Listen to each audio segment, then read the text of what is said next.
birth of modern free agency in Major League Baseball. All right, thank you.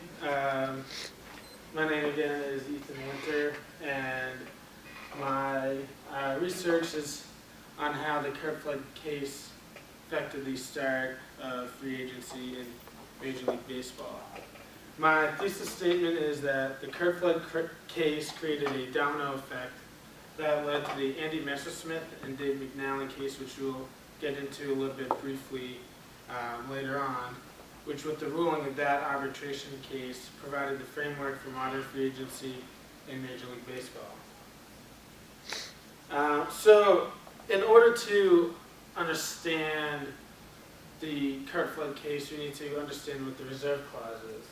And so in 1876, William Hulbert created what he called baseball indentured servitude, which became known as the reserve clause.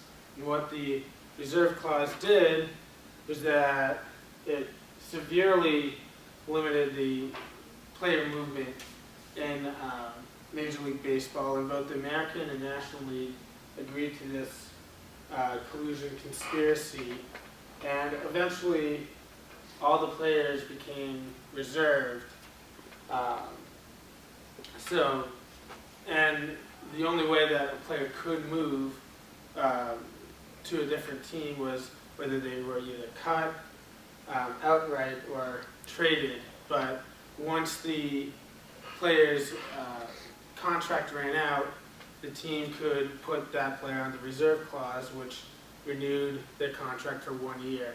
And the owners argued that if you put a player on the reserve clause, it will then renew the reserve clause again, so they could put the player on the reserve clause again the following year, and just so on and so forth.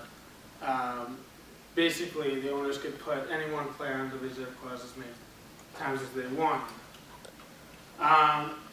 Also, there are a number of cases that challenge this. Federal Baseball Club of Baltimore v. National League of Professional Baseball Clubs was a case in 1922 where a baseball team from Baltimore and a rival and competing baseball league called the Federal League sued the National League and Major League Baseball for violation of antitrust laws.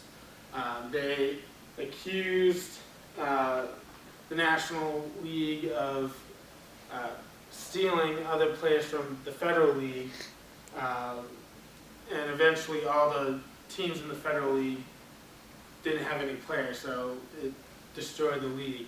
But it went to the Supreme Court, and the court ruled that and also Federal League, or Baltimore, the Federal Baseball Club of Baltimore accused the National League of monopolizing the business of baseball. That's a key point that I almost forgot to mention. But anyway, the Supreme Court ruled that the National League and Major League Baseball was not in violation of antitrust laws because it did not participate in interstate commerce. Now, you may think, how is that possible? Teams travel between state lines to play each other. Well, they said that, citing Hooper v. California, that the travel between state lines to play a baseball game was a mere incident of the case and not the essential thing. And then 30 years later, Toulson v. New York Yankees, the plaintiff, George Toulson, sued the New York Yankees, arguing that by assigning him to a different team, that the New York Yankees were in violation of the antitrust laws. And basically the Supreme Court and also lower courts dismissed Toulson's case, citing the Federal Baseball of Baltimore v. National League. And other sports, basketball, football, boxing, those sports were incidentally not included in the antitrust exemption, and only Major League Baseball was, and that's still to this day, despite there being free agency. So who is Curt Flood? Curt Flood was an all-star veteran outfielder for the St. Louis Cardinals. After he was traded to the Philadelphia Phillies without his consent, he sued Major League Baseball following the 1969 season, challenging the legal validity of the reserve clause, and he was helped by the aid of Marvin Miller. Now, who was Marvin Miller? Well, he was a key player in the Curt Flood case. He was the union leader of the Major League Baseball Players Association and helped advise Flood throughout the legal process. And the reason why Miller was so important was that without Marvin Miller, there would be no Curt Flood case. And he really spearheaded the case with Curt Flood in pursuing this case. And Miller also helped Flood find legal representation. Now, getting on to the Curt Flood case, as I mentioned before, Flood did not want to play for the Philadelphia Phillies.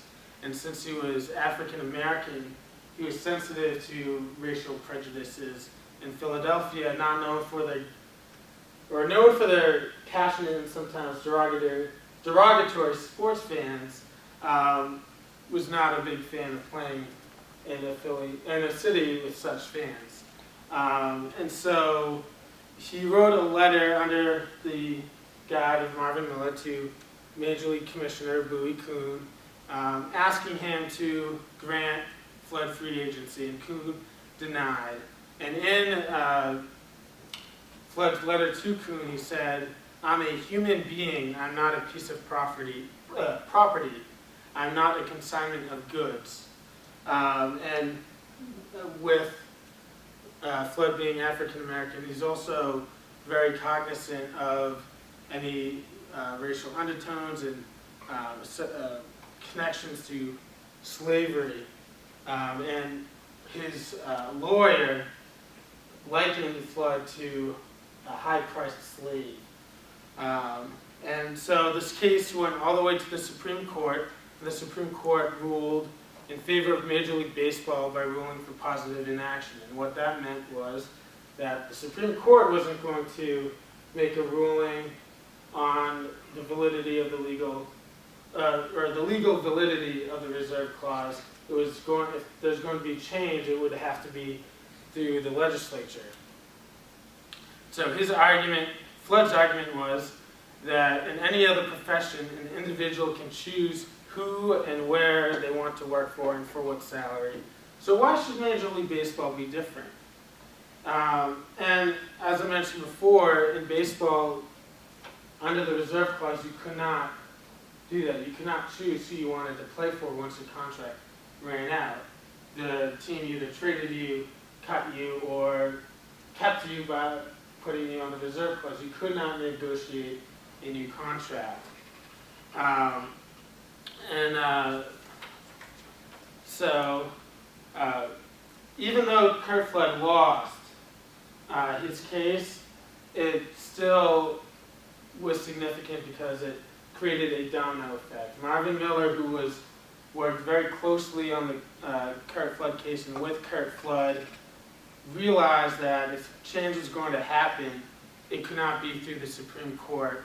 They would have to file for an arbitration hearing, an arbitration case.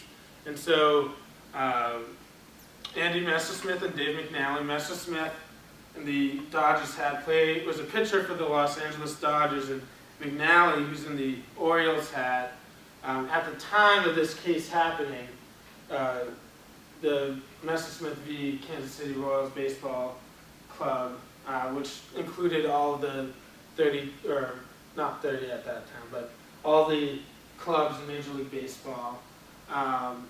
McNally was at the end of his career and pitching for the Montreal Expos, but was going to retire.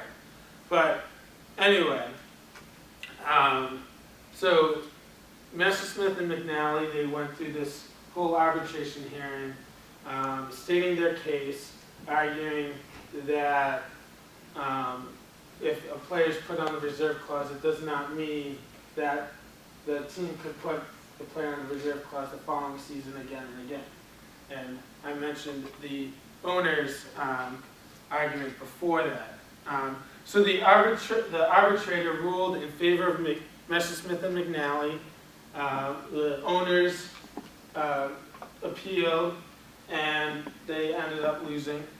And that greatly increased the economic power of the Players Association at that time. And lastly, the legacy of Curt Flood is often lost, unfortunately, because it is a losing case, but he is still important in the development of free agency in Major League Baseball. And this is what he said in front of the Players Association in the 1969 offseason, saying that he wasn't just doing this for himself, but he was doing it because he was a ball player, and a major league ball player, and by sacrificing the rest of his career, Flood didn't play a single game after the 1969 season, that he was improving the livelihood and rights of Major League Baseball players for the next generation and generations to come. So thank you. Any questions?